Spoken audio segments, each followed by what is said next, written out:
Hello future officers. सो आज हम करेंगे नेशनल का पार्ट 3 सितंबर का। इसके बाद पार्ट 4 आएगा। एंड आप सभी को एक दो चीज़ें बतानी है। जो इम्पोर्टेंट टॉपिक्स है आईबीपीएस पीओ मेंस के लिए, उसमें आप एम्फेसाइज करना नेशनल न्यूज़ पे जो कि हम करवा रहे हैं।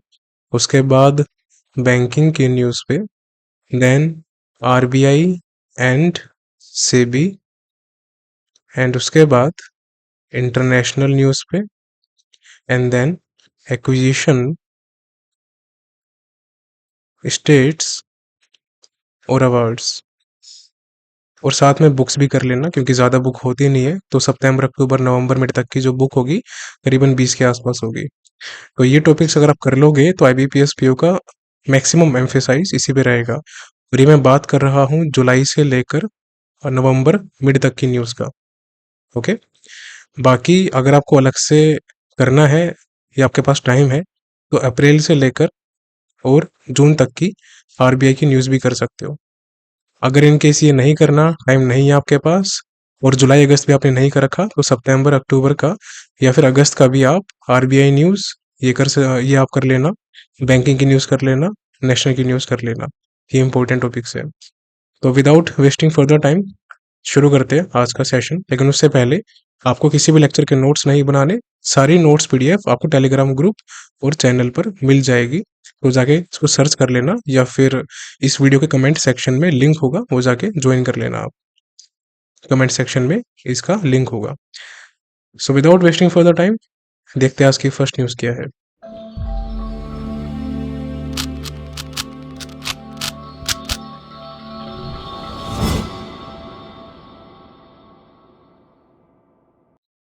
सो यहाँ पर प्रधानमंत्री मोदी जी ने लॉन्च किया है 3 परम Rudra super computers and HPC system. अब ये क्या न्यूज़ है और ये सुपर कंप्यूटर क्या होता है, परम रुद्र क्या है, ये देख लेते हैं। सो प्राइम मिनिस्टर डेडिकेटेड 3 परम Rudra super computers worth 130 crore. अब ये न्यूज़ इंपॉर्टेंट बन जाती है क्योंकि ये बात हो रही है सुपर कंप्यूटर की, जो सबसे ज़्यादा इम्पैक्टफुल माना जाता है। इसका जो प्रोसेसिंग पावर होता है काफ़ी फास्ट रहता है। तो नाम याद रखिएगा, परम रुद्र। और ये कितना है टोटल? 130 करोड़ का। तो the nation developed under the national super computing mission, ये भी आप याद रखिएगा। Deployed in New Delhi, Maharashtra and Kolkata. ये तीनों के स्टेट के नाम आपको याद होने चाहिए, यूटीओ स्टेट जो भी यहाँ पर मेंशन्ड है। ओके, तो फिर चलते हैं अगली स्लाइड पे। तो इसी न्यूज़ की नेक्स्ट पॉइंट है नेशनल सुपर कंप्यूटिंग मिशन। अभी जो नेशनल सुपर कंप्यूटिंग मिशन है जिसके तहत ये सब लॉन्च किया गया है, तो ये भी याद रखिएगा, इज इम्प्लीमेंटेड बाय सीडैक। अभी सीडैक ने national super computing mission implement किया है। और सीडैक की फुल फॉर्म भी याद रखना है, centre for development of advanced computing.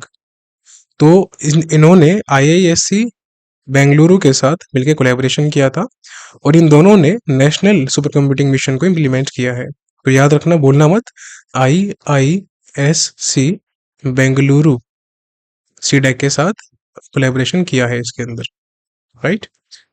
And they together aims to connect national academics research development जो भी है over 70 high performance computing facility. इनका टारगेट है कि इनको टोटल 70 सुपर कंप्यूटर या फिर high performance computing facilities establish करनी है। एस्टिमेटेड कॉस्ट जो है इस मिशन की वो 45,000 करोड़ रुपए है 7 साल के लिए। ये काफ़ी इंपॉर्टेंट है। ये हम किसकी बात कर रहे हैं? नेशनल सुपर कंप्यूटिंग मिशन, इसकी बात कर रहे हैं।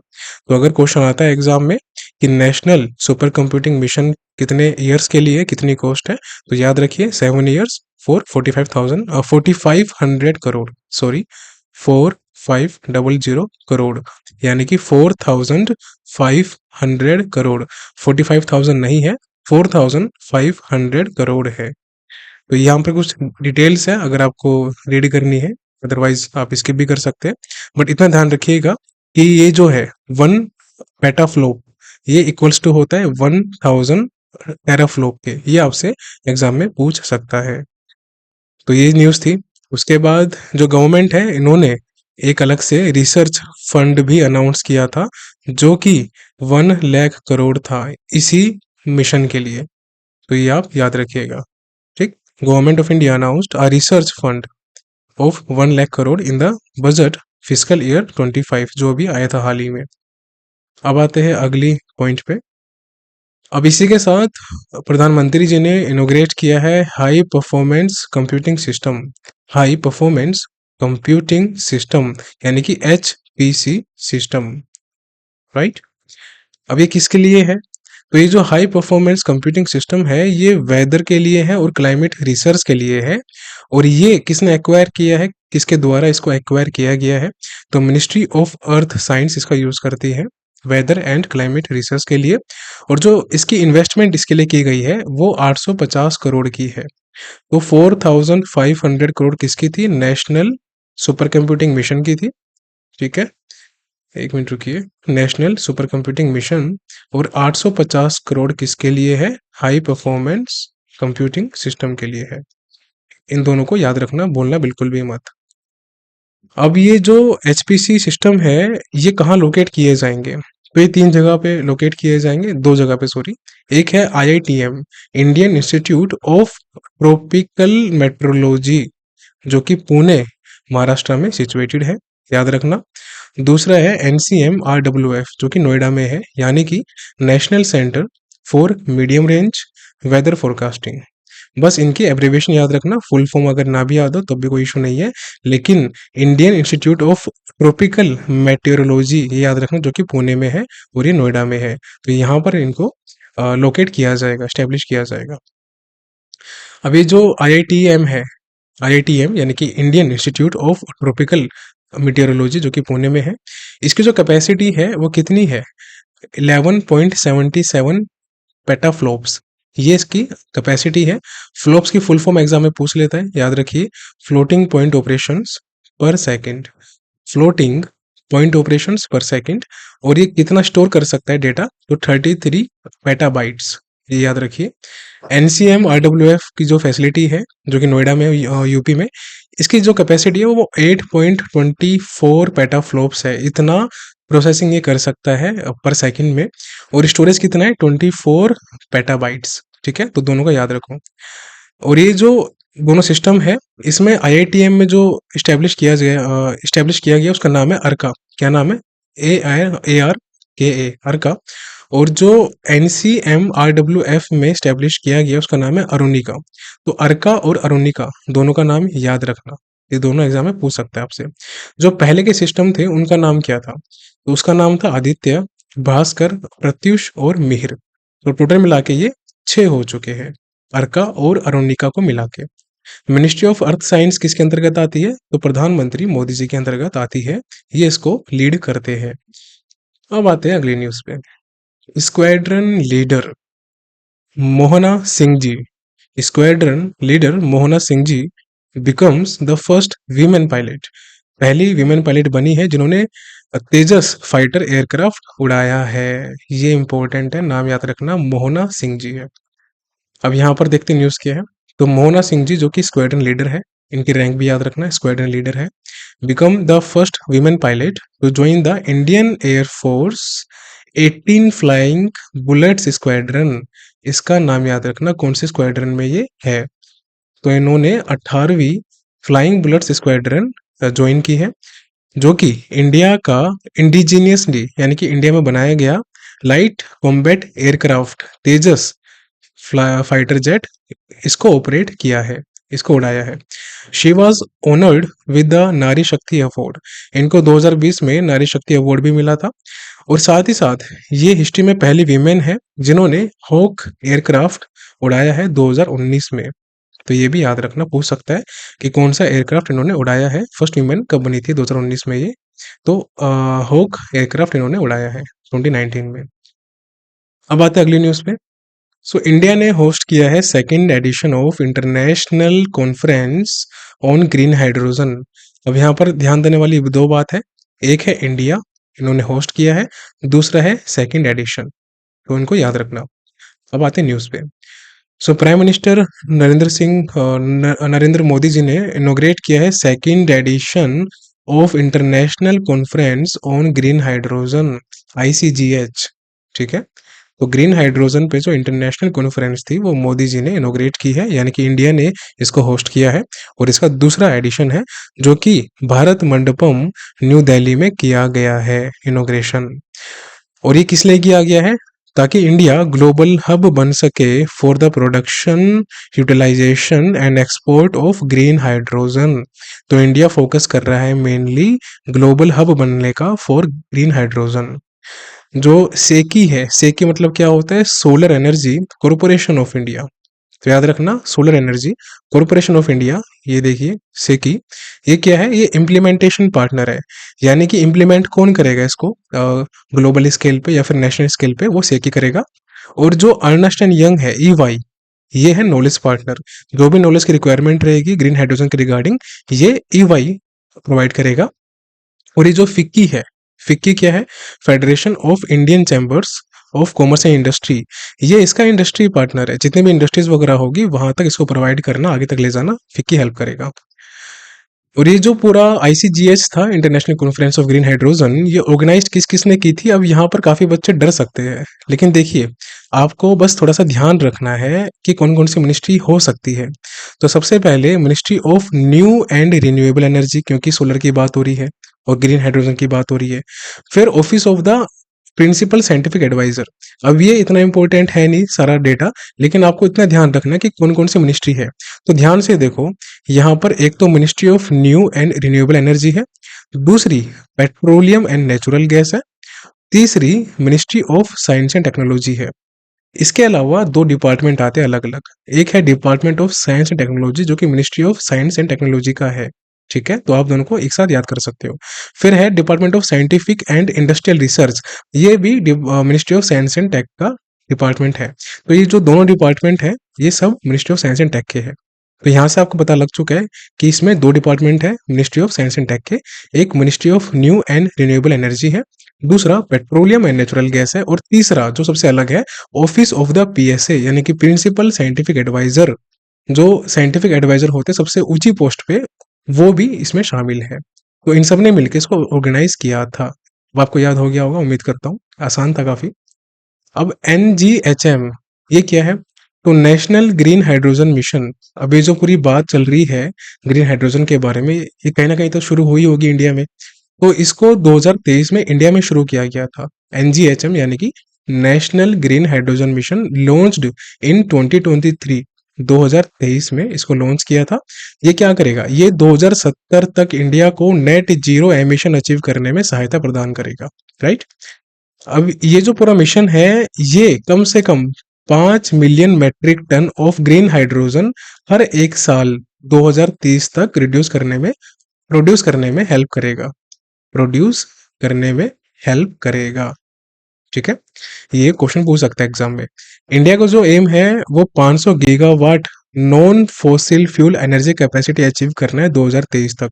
तो ये दोनों डेटा याद रखना, एग्जाम में पूछ सकता है। 2070 नेट जीरो एमिशन याद रखो। उसके अलावा 5 million metric ton green hydrogen हर एक साल प्रोड्यूस करेगा 2030 तक, और 500 gigawatt non fossil energy capacity भी 2030 तक अचीव करने का टारगेट है। इंडिया एक पहला ऐसा G20 नेशन है, ग्रुप ऑफ 20। इसमें अभी अफ्रीकन कॉन्टिनेंट भी शामिल हो गया था। तो टोटल 21 हो चुके हैं वैसे, लेकिन इसको अभी भी G20 बोला जाता है। तो इंडिया एक ऐसा G20 नेशन है जिन्होंने इसके जो क्लाइमेट टारगेट्स थे यहाँ पर पेरिस एग्रीमेंट में, वो अपने शेड्यूल से पहले अचीव कर चुका है या कर रहा है। तो इतना ज़्यादा इंपॉर्टेंट नहीं है एग्जाम के परस्पेक्टिव से, लेकिन जान लो बस एक नॉलेज के लिए, ठीक है। अब उसके अलावा यहाँ पर आप ये डायग्राम देख सकते हैं कि ग्रीन हाइड्रोजन मिशन जो है नेशनल 2030 तक ये क्या करेगा। तो 5 मिलियन मेट्रिक टन ये ग्रीन हाइड्रोजन प्रोड्यूस करेगा। उसके अलावा 125 गीगावाट रिन्यूएबल एनर्जी कैपेसिटी का एडिशन करेगा, और टोटल 8 लाख करोड़ प्लस की टोटल इन्वेस्टमेंट करेगा। लेकिन आपके लिए क्या इंपॉर्टेंट है? एक 5 मिलियन मेट्रिक टन और दूसरा 125 गीगावाट। ठीक, ये याद रखिएगा। ओके, अब आते हैं अगली न्यूज़ पे। सो यहाँ पर मिनिस्ट्री ऑफ, कौन सी है ये? फिशरीज, एनिमल एंड हस्बेंड्री जो है, इन्होंने लॉन्च किया है रंगीन मछली। अब देखो रंगीन, बस ये नाम याद रखना, आपको कंफ्यूज कर सकता है, मछली से पहले कुछ अलग अलग नाम दे सकता है एग्जाम में, जैसे रंगीन, रेनबो, इस तरीके से। तो आप रंगीन नाम याद रखना। तो इन्होंने ये जो मोबाइल ऐप लॉन्च किया है, ये कहाँ लॉन्च किया है? तो ये भुवनेश्वर में लॉन्च किया है। कहाँ पर? आईसीएआर कीफा में, यानी कि Indian council of agriculture research, central institute of fresh water aquaculture. तो आपसे पूछ सकता है कि जो ये कीफा है, central institute of fresh water aquaculture, ये कहाँ पर सिचुएटेड है? तो ये भुवनेश्वर में सिचुएटेड है, और यहीं पे रंगीन मछली जो ऐप है वो लॉन्च किया है ministry of fisheries animal husbandry ने। अभी जो रंगीन मछली मोबाइल ऐप है, ये किसने डेवलप किया है? इसी ने डेवलप किया है। इकरा, आईसीएआर, कीफा ने मिलके सपोर्ट लिया है किससे? पीएमएमएसवाई से, यानी कि प्रधानमंत्री मत्स्य संपदा योजना। इसके कोलैबोरेशन से, इसकी इसके सपोर्ट से, सहायता से इन्होंने डेवलप किया है। और ये क्या करेगा? ये फिशरीज सेक्टर को सपोर्ट करेगा, और जितनी भी वाइटल नॉलेज है, इंपॉर्टेंट नॉलेज है, वो उन तक पहुंचाएगा। और जितने भी एक्वेरियम शॉप ओनर्स है या फिर फिश फार्मर्स हैं, उनकी हेल्प करेगा। और ये जो ऐप है, ये 8 इंडियन लैंग्वेज में है। तो ये इंडियन लैंग्वेज भी याद रखना, 8 टोटल मोबाइल ऐप अभी एट प्रेजेंट 8 इंडियन लैंग्वेज में है। और ये जो ऐप है, ये डिटेल्ड गाइडेंस प्रोवाइड करता है, फिश की केयर कैसे करनी है, ब्रीडिंग कैसे करनी है। बस ये इसमें इंपॉर्टेंट था। अब आते हैं अगली न्यूज़ पे। So periodic labour force survey, PLFS, जो कि जुलाई 2023 से जून 2024 का है, और ये पूरे एनम का है, पूरे साल का है, और ये 7वां एडिशन है। तो ये इंपॉर्टेंट बन जाता है। ठीक है, एडिशन कौन सा है? 7th एडिशन है, भूलना मत। और ये किसकी रिपोर्ट है? किसने ये सर्वे किया है? तो एनएसएसओ, यानी कि national sample survey officer, national sample survey office, इन्होंने ये किया है। और ये मोस्पी के अंतर्गत आता है, ministry of statistics and programme implementation. हमेशा याद रखिएगा कि जो भी पीरियोडिक लेबर फोर्स सर्वे होता है, वो मोस्पी के अंतर्गत आता है। ठीक है, कंफ्यूज मत होना। अब इस रिपोर्ट में बताया गया है, जो कि 7th एडिशन था लेबर फोर्स सर्वे का, कि जो नेशनल एवरेज है यूथ अनएम्प्लॉयमेंट का, यानी कि हमारे देश में जो यूथ अनएम्प्लॉयड है, कोई नौकरी नहीं कर रहे, उसका जो एक एवरेज है नेशनल, वो कितना है? 10.2% है। ये याद रखिएगा, हो सकता है एग्जाम में। और जो ओवरऑल यूथ एम्प्लॉयमेंट रेट है, कहाँ पर? अर्बन एरियाज में है। देखो, ये तो बात हुई थी टोटल की, जिसमें अर्बन और रूरल दोनों शामिल थे। लेकिन अब इसमें से अलग अलग सेग्रेशन कर दिया, अलग अलग डिवाइड कर दिया। तो अर्बन में कितना है? लगभग 14.7% है, और in rural areas it is 8.5%। ये याद रखिएगा। टोटल 24 स्टेट्स और UTs reported double digit unemployment rate. कहने का मतलब ये है, 24 ऐसे स्टेट और यूटीज है कुल मिला के, जहां पर 10% या उससे ज्यादा का अनएम्प्लॉयमेंट रेट देखने को मिला है, in double digit unemployment rates. अब आते हैं अगली स्लाइड पे। अब जो हाईएस्ट, सबसे ज्यादा यूथ अनएम्प्लॉयमेंट देखा गया है, अब यहाँ पर अगर बात होगी यूथ अनएम्प्लॉयमेंट की, तो कौन सी एज को यहाँ पर कंसिडर किया जाता है? तो 15 से 29 साल की एज में जितने भी व्यक्ति आते हैं, उनको यहाँ पर यूथ माना गया है। तो हाईएस्ट जो अनएम्प्लॉयमेंट रेट है यूथ का 15 से 29 साल के बीच में, उसमें फर्स्ट रैंक पे लक्षद्वीप आता है। ये जरूर ध्यान रखना, भूलना मत। सेकंड पे अंडमान निकोबार आता है। थर्ड पे केरला आता है। फोर्थ पे नॉर्थ ईस्ट स्टेट्स दोनों, नागालैंड और मणिपुर, यानी कि आप इसको नागमा याद कर सकते हो, नगमा हिंदी में। ठीक है, तो लक्षद्वीप, अंडमान निकोबार, केरला और नगमा। और जो सबसे कम अनएम्प्लॉयमेंट रेट है, यानी कि वहाँ पर काफ़ी यूथ एम्प्लॉयमेंट में एक्टिव है, तो उसमें मध्य प्रदेश टॉप रैंक पे आता है। फिर गुजरात, झारखंड, दिल्ली एंड छत्तीसगढ़ आता है। अब ये टॉप 3 भी याद कर लोगे तब भी आपका काम चल जाएगा। तो लेकिन आपको टॉप तो याद होना ही चाहिए। मौसपी किसके अंतर्गत आती है? तो राव इंद्रजीत सिंह जी मौसपी संभालते हैं, ये भी याद रखिएगा। राइट, अब आते हैं अगली न्यूज़ पे। तो एसबीआई की रिपोर्ट है, जो कि इंडिया की पॉपुलेशन के बारे में है। अब देखते हैं इस रिपोर्ट में क्या बोला गया है। तो state bank of India economic research development, Ecowrap report है ये। इसमें बोला गया है, ये जो रिपोर्ट का नाम है, इसका नाम है प्रीकर्सर टू सेंसस 2024। अब इस रिपोर्ट का नाम याद रखना, पूछ सकता है आपसे एग्जाम में कि एसबीआई ने कौन सी रिपोर्ट लॉन्च की थी। तो precursor to census 2024, the fine prints of rapidly changing nation. बस आपको प्रीकर्सर टू सेंसस 2024 याद रखना है। अब इसमें बताएंगे कि जो एवरेज ग्रोथ है इंडिया की पॉपुलेशन की, वो एक्सपेक्ट किया जा रहा है कि डिक्लाइन करेगी, यानी घटेगी 1% से इन 2024। अभी जब वो सेंसस वगैरह होगा उसके बाद रिपोर्ट आएगी, तो इनका कहना है कि जब 2024 की रिपोर्ट आएगी इंडिया की पॉपुलेशन के बारे में, तो उसका जो एवरेज है उसकी जो ग्रोथ का, वो 1% से घटेगा। और ये अभी 1971 में 2.20% था। तो ये याद रखना कि जो कंपैरिजन हुआ है वो 1971 से हुआ है।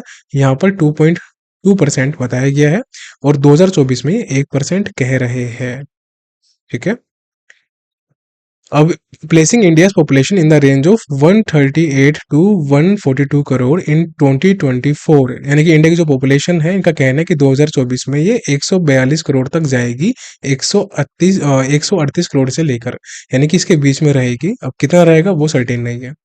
जो एक एज है, एक जो मीडियन एज कहते हैं हम इंडिया की, वो इंक्रीज हो जाएगी 28 टू 29 ईयर्स। ये आपको याद रखना है, जो कि 2023-24 की बात हो रही है फिजिकल ईयर की।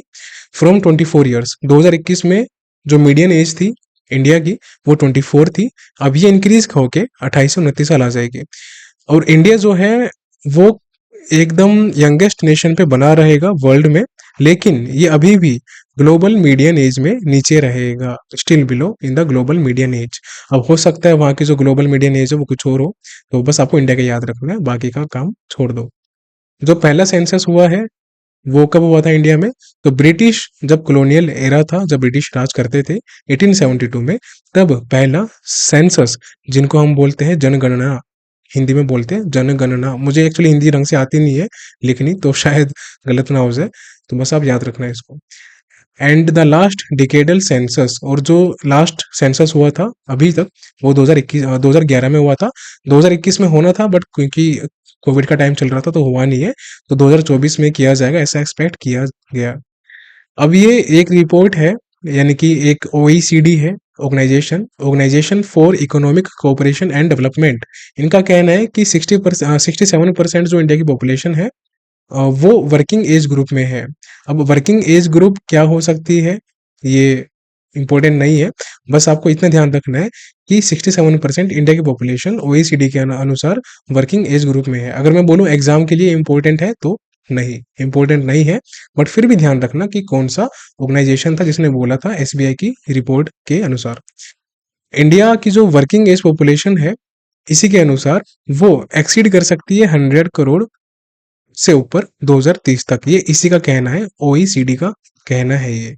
और यहाँ तक किसका कहना था? यहाँ तक SBI का कहना था, दोनों पॉइंट। अब आते हैं अगले स्लाइड पे।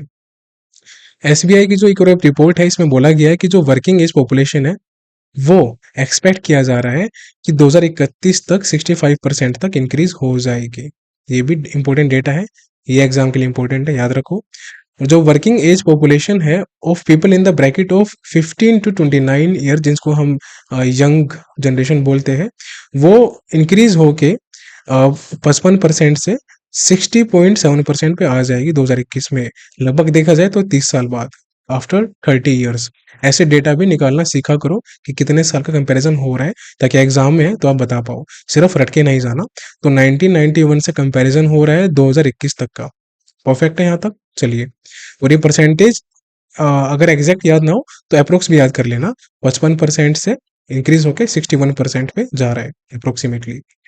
अब आते हैं अगली स्लाइड पे। तो SBI की रिपोर्ट ने बोला है कि जो चिल्ड्रन है जिनकी एज 0 टू 14 ईयर्स के बीच में है, ऐसा प्रोजेक्ट किया जा रहा है कि 2024 में वो 24% के आसपास होगी। और जो एल्डरली पॉपुलेशन है वो 15 करोड़ टोटल क्रॉस कर जाएगी 2024 में। ये दोनों ही पॉइंट इंपॉर्टेंट है, इसको ध्यान रखना। एल्डरली पॉपुलेशन जो है, एल्डरली जो पर्सन है, ऐसा एस्टिमेट किया जा रहा है कि वो 13% तक हो जाएंगे पूरी पॉपुलेशन का 2031 में।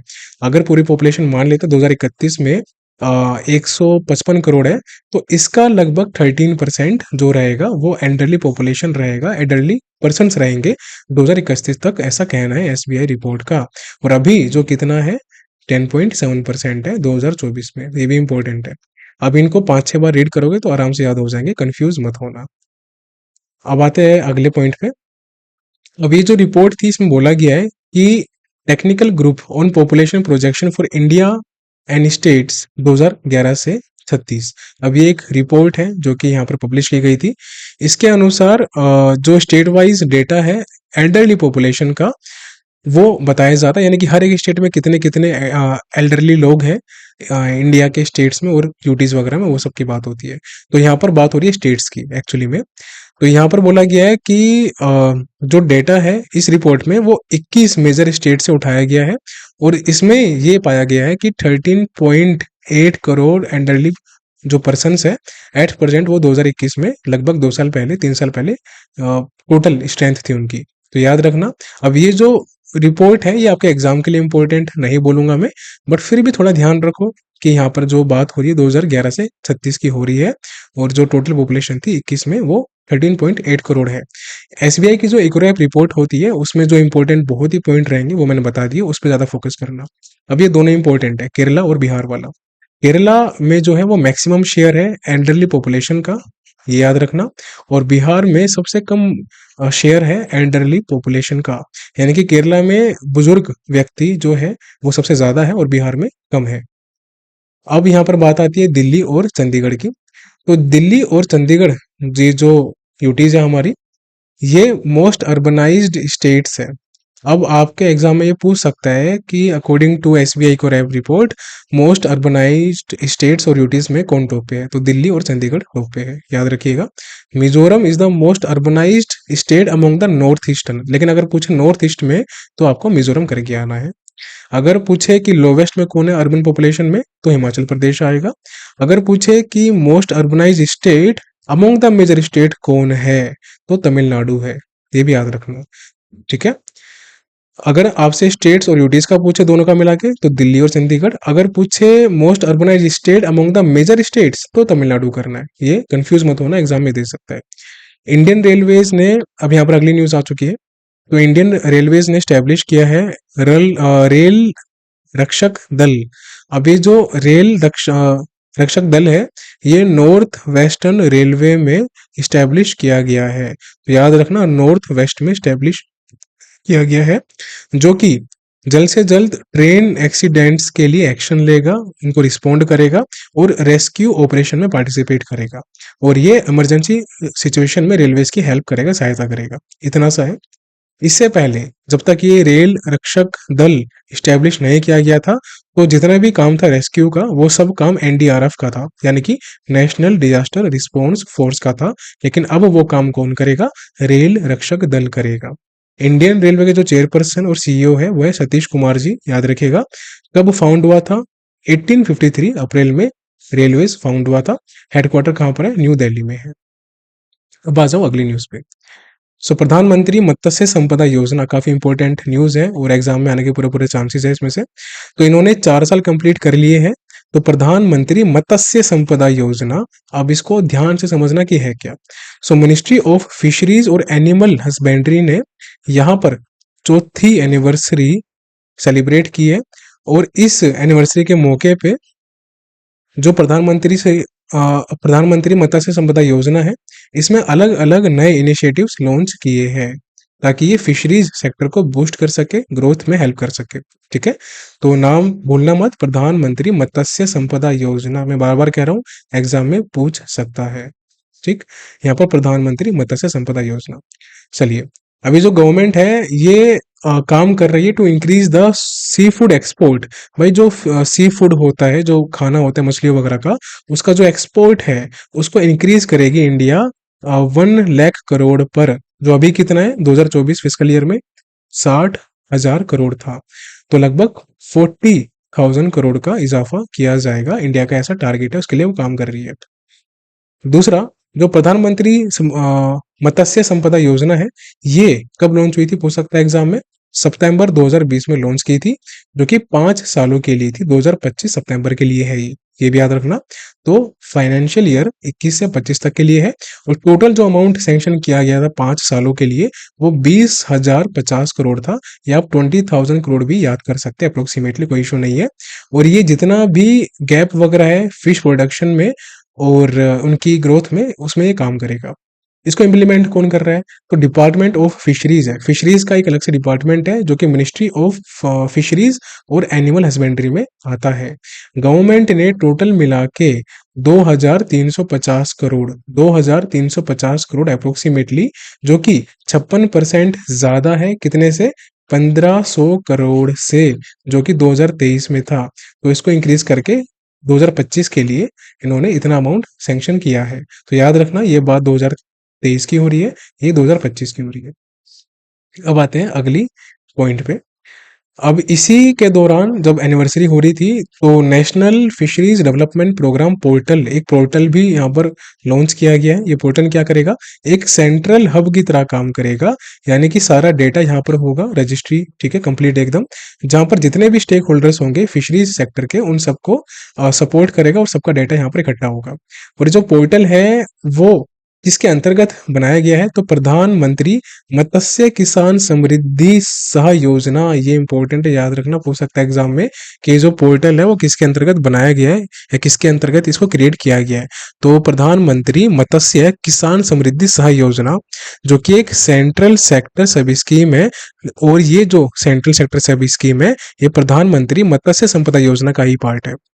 तो ये जो प्रधानमंत्री मत्स्य किसान समृद्धि सह योजना है, इसमें जो टोटल इन्वेस्टमेंट की गई है वो 6000 करोड़ रुपए की है। इंपॉर्टेंट डेटा है, याद रखना, जो कि 4 सालों के लिए, कब से कब तक? 2024 फिजिकल ईयर से 2027 तक। ये बहुत इंपॉर्टेंट है। आई एम अगेन सेइंग कि स्कीम से एक क्वेश्चन आ सकता है।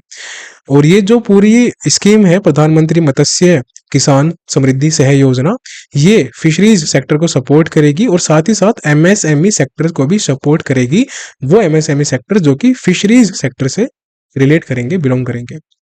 अब इसके अलावा 200 करोड़ रुपए अलग से एलोकेट किए गए हैं for the development of 100 coastal villages. भाई ऐसे 100 कोस्टल क्या होता है? जहां पर पानी होता है स्टेट्स में आसपास, ठीक है, तो वो होता है कोस्टल। तो ऐसे 100 कोस्टल गांव के लिए 200 करोड़ रुपए गवर्नमेंट ने अलोकेट किए हैं। और ये क्या करेंगे? ये climate resilient coastal fisherman villages के तौर पे यहाँ पर अलोकेट किए गए हैं, यानी कि फंड इन्फ्यूज किया गया है, इंजेक्ट किया गया है। और इसका फोकस क्या रहेगा? फिशिंग पे फोकस रहेगा कि आप एक अच्छे से सस्टेनेबल फिशिंग कैसे कर सकते हैं। और साथ ही साथ में जो भी सोशियो इकोनॉमिक स्टेबिलिटी है फिशिंग कम्युनिटीज के लिए, उस पर काम करेगा। गवर्नमेंट ने अनाउंस किया है कि वो स्टेब्लिशमेंट करेगा 3 specialised fisheries production and processing clusters का, जो कि पेरल कल्टीवेशन, ऑर्नामेंटल फिशरीज और सीवुड कल्टीवेशन पे काम करेगा। तो इसको भी ध्यान रखना, पूछ सकता है आपसे एग्जाम में कि जो गवर्नमेंट ने स्टेब्लिशमेंट का अभी डिसाइड किया या फिर अनाउंस किया है जिसमें ये specialised fisheries production and processing cluster पे काम करेगा, तो उसमें कौन कौन से आते हैं? तो उसमें एक आता है पियरल, दूसरा आता है ऑर्नामेंटल फिशरीज और तीसरा आता है सी फीड। इन तीनों को याद रखिएगा। अब आ जाओ अगले पॉइंट पे, काफी लंबी न्यूज है एक्चुअली में। तो अब इसी मौके पे एक पायलट प्रोजेक्ट भी चलाया गया है of the use of drone technology, यानी कि जो फिश ट्रांसपोर्टेशन है उसके लिए ड्रोन टेक्नोलॉजी का यूज करना है। तो ये लॉन्च किया गया है। और ये जो पायलट प्रोजेक्ट है ये किफरी करेंगे, जो कि central inland fisheries research institute है। अब सुनो ध्यान से दोबारा। इसी मौके पे एक फिश ट्रांसपोर्टेशन के लिए, यानी कि मछलियों को एक जगह से दूसरी जगह पर ले जाने के लिए ड्रोन टेक्नोलॉजी का यूज किया गया है। और ये जो टेक्नोलॉजी थी ये किफरी ने की है, इन्होंने ये इम्प्लीमेंटेशन किया है, जिसकी फुल फॉर्म है central inland fisheries research institute, भूलना मत। और ये क्या करेगा? To tracking and managing inland fisheries, जो भी फिशरीज वगैरह होगी उनको मैनेज करने के लिए, उनको ट्रैक करने के लिए और इनकी एफिशिएंसी को इम्प्रूव करने के लिए काम करेगा। अब साथ ही साथ एक मंडपम रीजनल सेंटर भी सेट इस्टेब्लिश किया गया है, जहां पर जो कि किसका है? ये ICAR CMFRI का है, यानी कि Indian council of agriculture research central marine fisheries research institute, यहाँ पर ये स्टेब्लिश किया जाएगा। दोबारा सुन लो, मंडपम रीजनल सेंटर जो कि ICAR CMFRI का है, ये स्टेब्लिश किया जाएगा यहाँ पर to promote seaweed farming and research. ये क्या करेगा? ये इनोवेशन और डेवलपमेंट पे काम करेगा सीविड कल्टीवेशन के लिए। ठीक है, तो इतना आपको समझ में आ गया होगा। हो सकता है ये आपसे ना एग्जाम में ना पूछे, मुझे तो लिस्ट इंपॉर्टेंट लग रहा है, लेकिन ये वाले मुझे इंपॉर्टेंट लग रहे हैं स्टार्टिंग के पॉइंट, ये पूछ सकता है। अब चलते हैं आगे।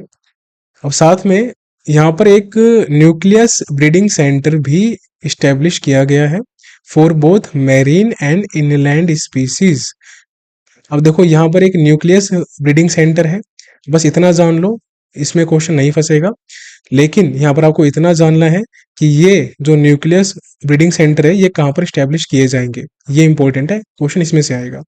तो यहाँ पर अगर ध्यान से देखोगे आप, तो ये जो फ्रेश वाटर स्पीसीज है इसके लिए ICAR कीफा में इस्टेब्लिश किया जाएगा एक न्यूक्लियस ब्रीडिंग सेंटर, और दूसरा मेरिन के लिए ये भी यहाँ पर ICAR CMFRI पे इस्टेब्लिश किया जाएगा।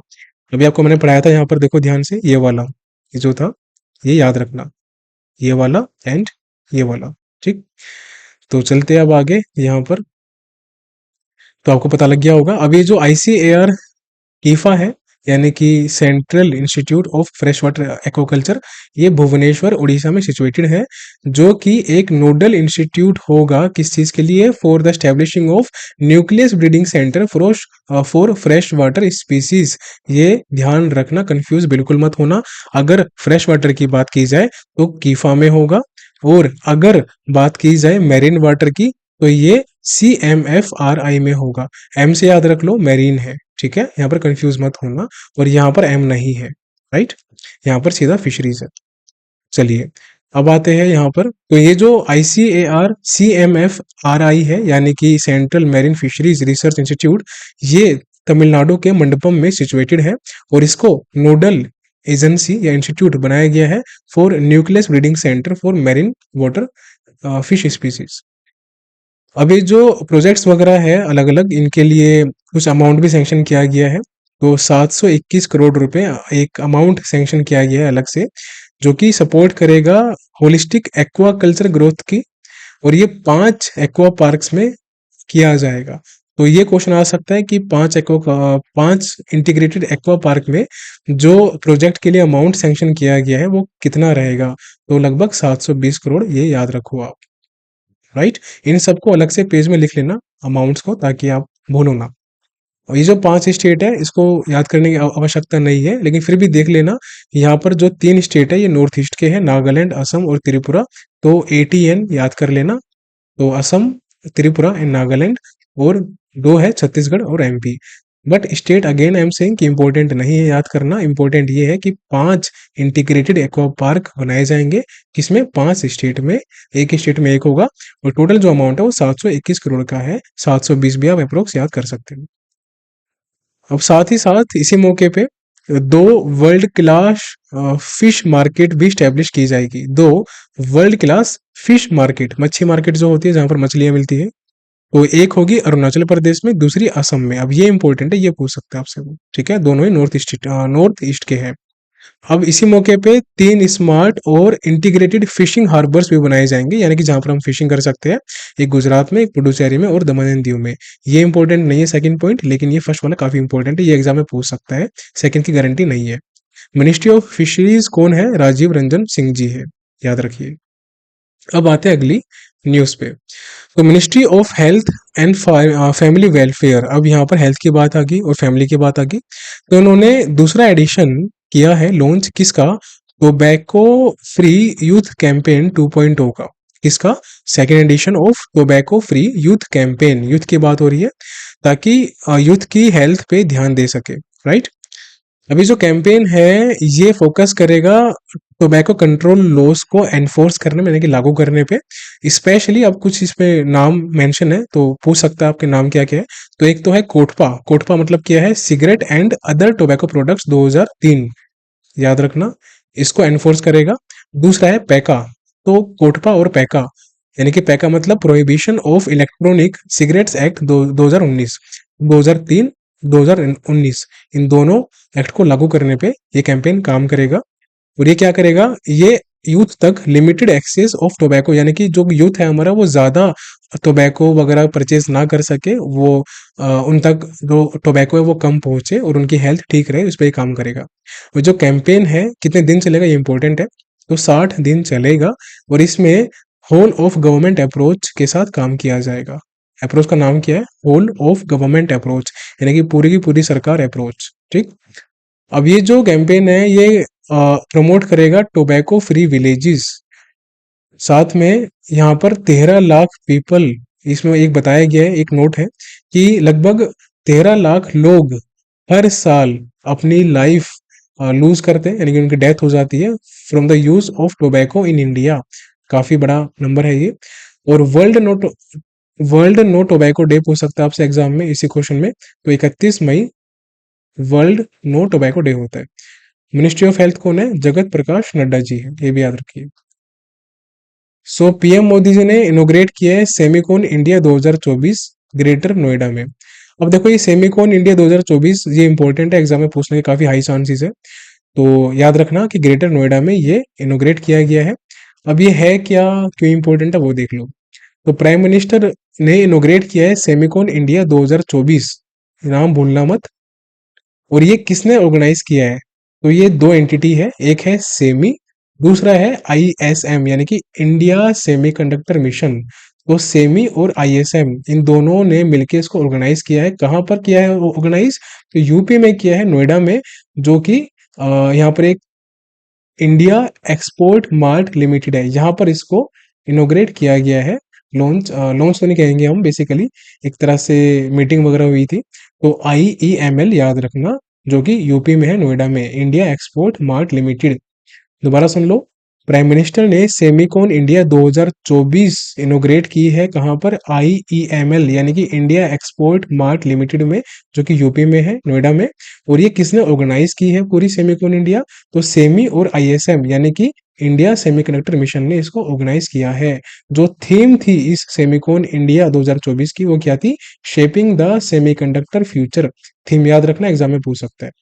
गवर्नमेंट का टारगेट है, एम है कि जो इंडिया का इलेक्ट्रॉनिक सेक्टर है वो 500 बिलियन डॉलर तक लेके जाना है, जो कि अभी हाल फिलहाल में 150 बिलियन डॉलर है, तो ये इंपॉर्टेंट है।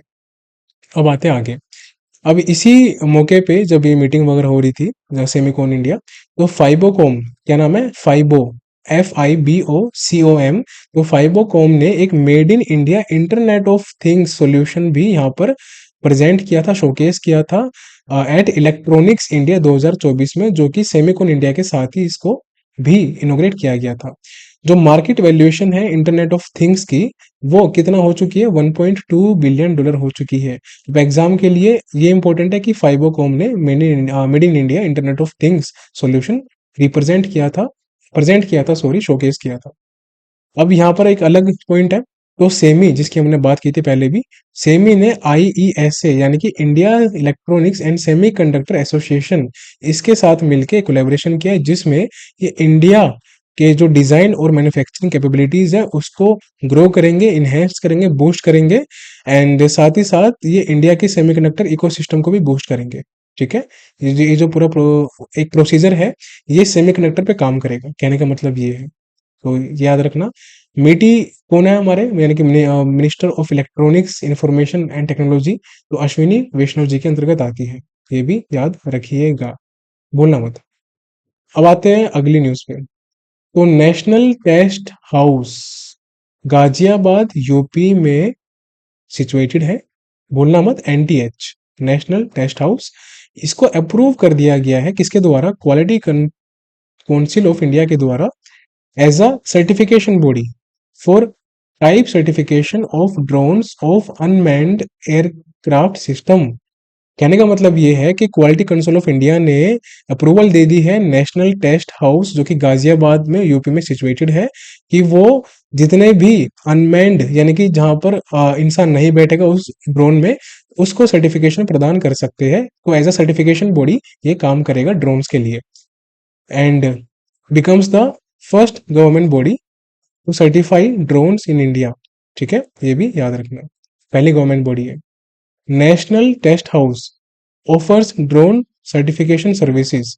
ये जो नेशनल टेस्ट हाउस है ये ड्रोन सर्टिफिकेशन प्रोवाइड करेगा, और इसकी जो फीस रहेगी वो कितनी रहेगी एक सर्टिफिकेशन की? 1.5 लाख। तो ये भी याद रखना, भूलना मत। इतना था इसमें। अब ये जो नेक्स्ट स्लाइड है, नेक्स्ट पॉइंट है, इसमें है नेशनल टेस्ट हाउस किसके अंतर्गत आता है, कौन सी मिनिस्ट्री के अंतर्गत आता है? तो मिनिस्ट्री काफी इंपॉर्टेंट है, तो कंज्यूमर अफेयर्स के अंतर्गत ये आता है, ministry of consumer affairs. Quality council of India किसके अंतर्गत है? तो डीपीआईआईटी, यानी कि department for promotion of industry and internal trade, जिसने सर्टिफिकेशन दिया था नेशनल टेस्ट हाउस को। ठीक है, ये भी मत भूलना। अब आ जाओ अगली न्यूज पे।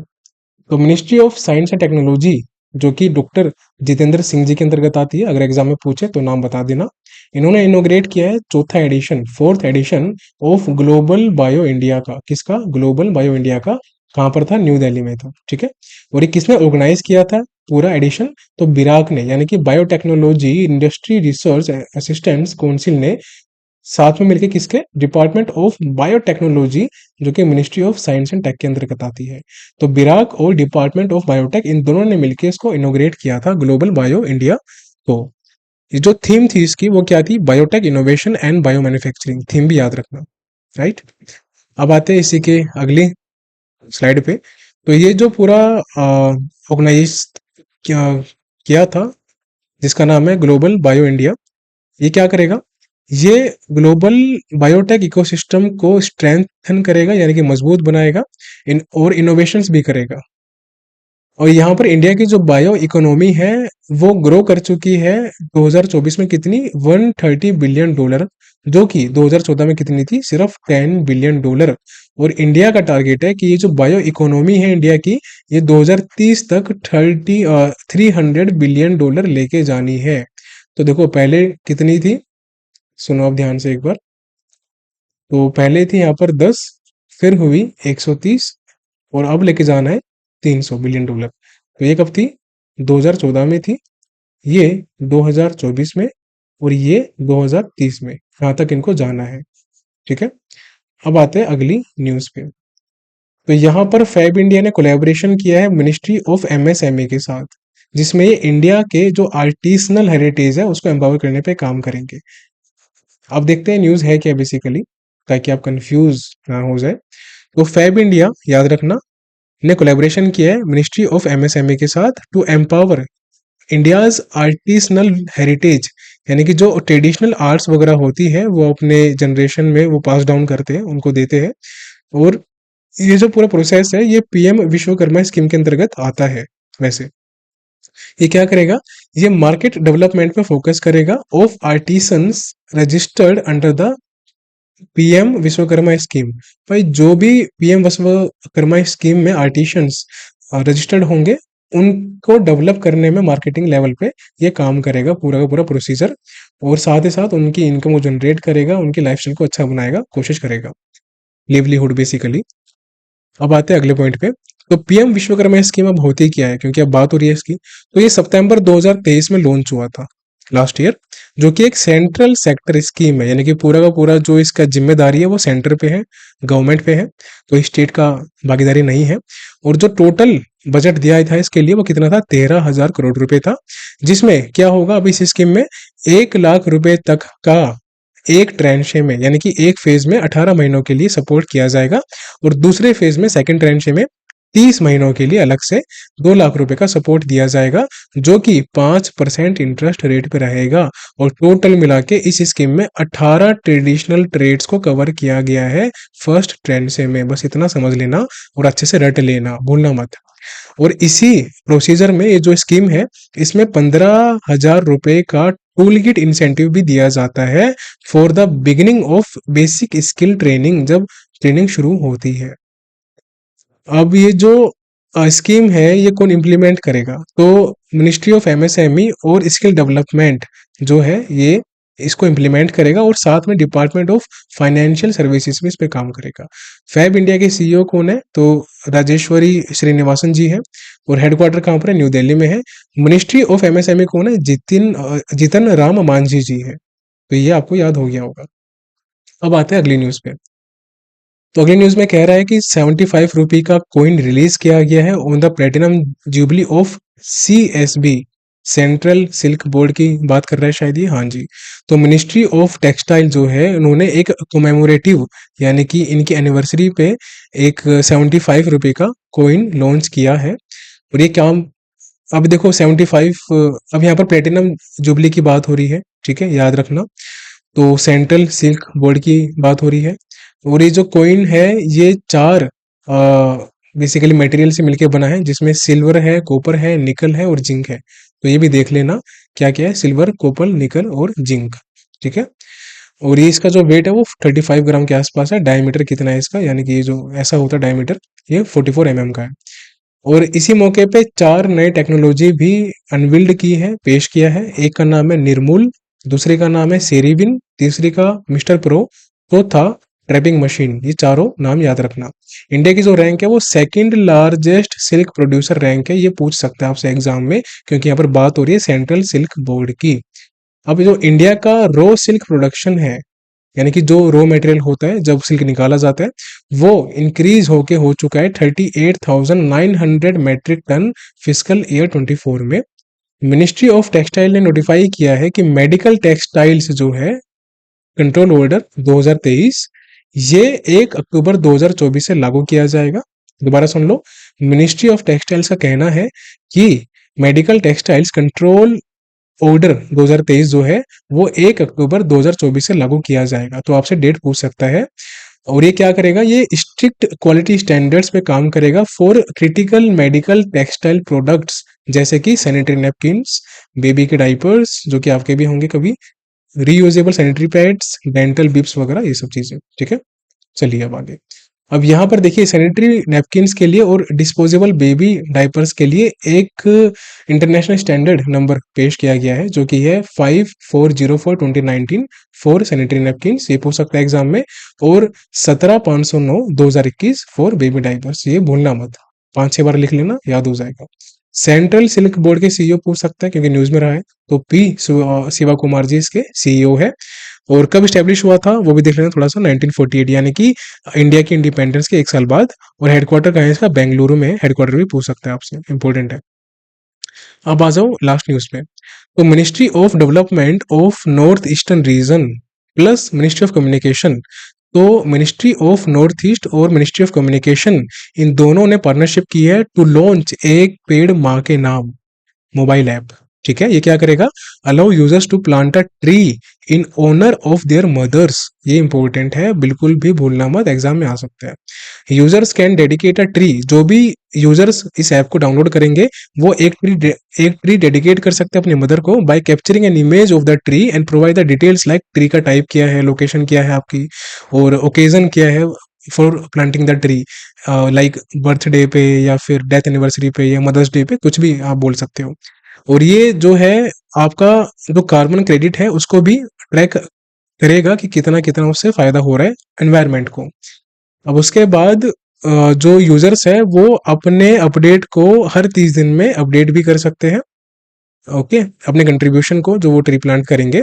और साथ ही साथ गवर्नमेंट ऑफ इंडिया ने भी एक पेड़ माँ के नाम जून 2024 में लॉन्च किया था, और उसी को आगे ले जाते हुए ये मिनिस्ट्री ऑफ नॉर्थ ईस्ट ने और कम्युनिकेशन ने एक कोलैबोरेशन किया है।